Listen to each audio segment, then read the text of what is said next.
Muy bien. Eh, Como les comentaba, bueno, esto contrasta esta posición que hemos acabado de esbozar con el argumento de Gil Fortul, uno de mis ilustres parientes venezolanos.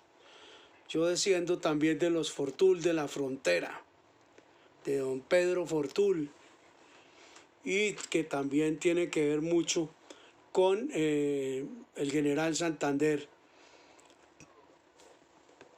también de la parentela mía. Cuando Gil Fortul sostiene que aquellos líderes originarios de la revuelta estaban dispuestos a sacrificarse por los derechos de los pardos. Esto es muy importante. Por otra parte, la conjura que se inicia en Caracas para formar Junta Suprema Gubernativa no tuvo para nada una dirección popular. Eso era lo que hablábamos al comienzo.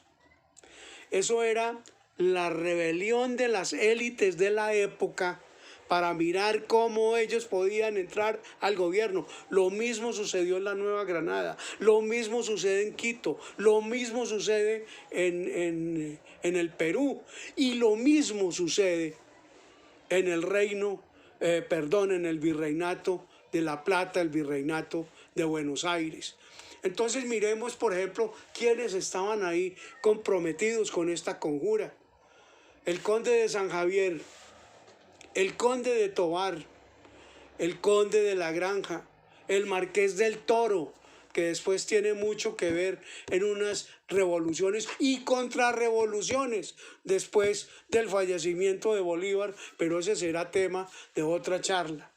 El marqués de Mijares, don Antonio de León, don Fernando Key, don Juan Vicente Galguera, todos estos eran, ¿sí?, la crema innata de la dirigencia caraqueña, la dirigencia parda, quienes ofrecen directamente al gobierno español sus personas y bienes, como ellos decían, para defenderlo de la revolución. Esa publicación aparece en el Cojo Ilustrado del 1 de diciembre de 1811. Ahora bien, Bolívar en su primera etapa refuerza esta idea y se presenta como colaborador incondicional en defensa de los privilegios de los poderosos. Algo de esto se va después en su magnífica obra, porque para mí es una obra literaria hermosamente bien escrita, ¿sí?, con un ideal y con una cosa absolutamente grandielocuente, que es la famosa Carta de Jamaica, que entre otras cosas, les comento, fue evidenciada, que fue escrita al súbdito inglés don Roberto Bunch Woodside, ¿sí?, que más tarde viene a radicarse aquí en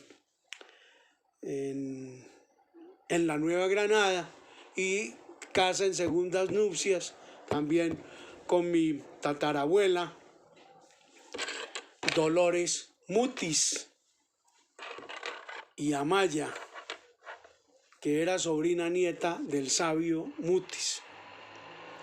Pues bien, digamos que en la Carta de Jamaica del 6 de septiembre de 1815 aparece reclamando sus derechos de aristócrata cuando manifiesta, ojo a esto, nosotros no éramos virreyes, no éramos gobernadores, sino por causas muy extraordinarias.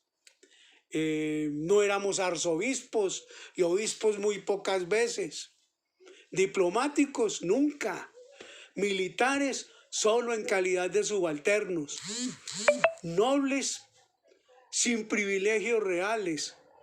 No éramos, en fin, ni magistrados, ni financistas, y casi aún comerciantes.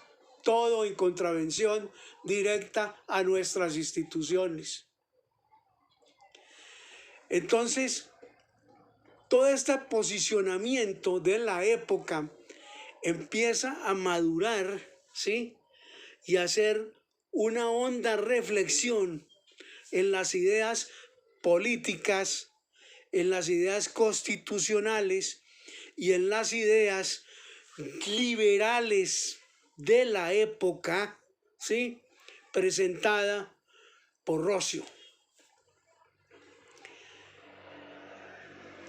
Uno de los grandes,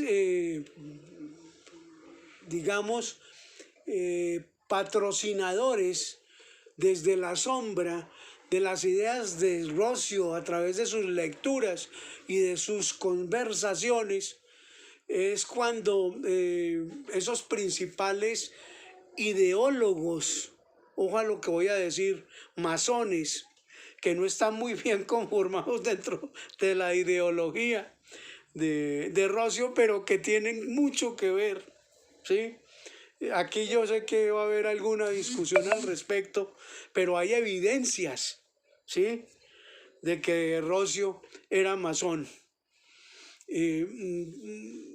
Digamos que esas ideas políticas de Rossio, cuando a través de las comunicaciones que traen en un hilo conductor, el cura Madariaga con Fray Servando de Mier y Guerra, ¿sí?, forman una triangulación en ideas liberales de avanzada de la época, basados en las mismas teorías liberales que había extractado Fray Servando de John Locke y otros influyentes liberales de la escuela de Hobbes, de Descartes, y que son el principio rector que más tarde veremos en la independencia y en la construcción de las nuevas naciones americanas.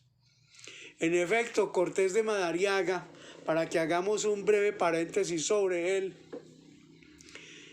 a pesar de haber, digamos, nacido en Chile, considerado en Venezuela como uno de sus hijos, por la extraordinaria labor que realizó al servicio de la libertad y de la causa de la emancipación.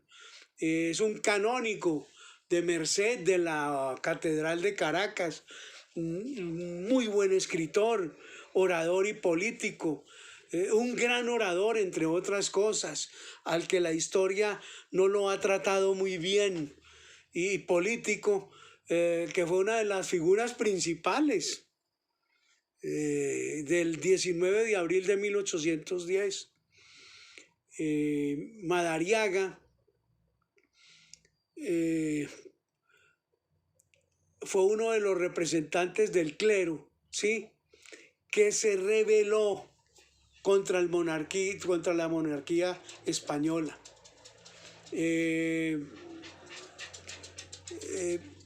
Entre otras cosas, él fue enviado hacia 1811 como comisionado por los patriotas a la Nueva Granada, pero en 1812 fue incluido en la capitulación de Francisco de Miranda, que dio al traste con la Primera República, y después enviado por el general Domingo de Monteverde, como vimos anteriormente, preso en España, y fue recluido en la penitenciaría de Ceuta junto con Juan Germán Rossio, y es ahí donde él ejerce cierta preponderancia sobre las ideas liberales que más tarde va a expresar Rossio.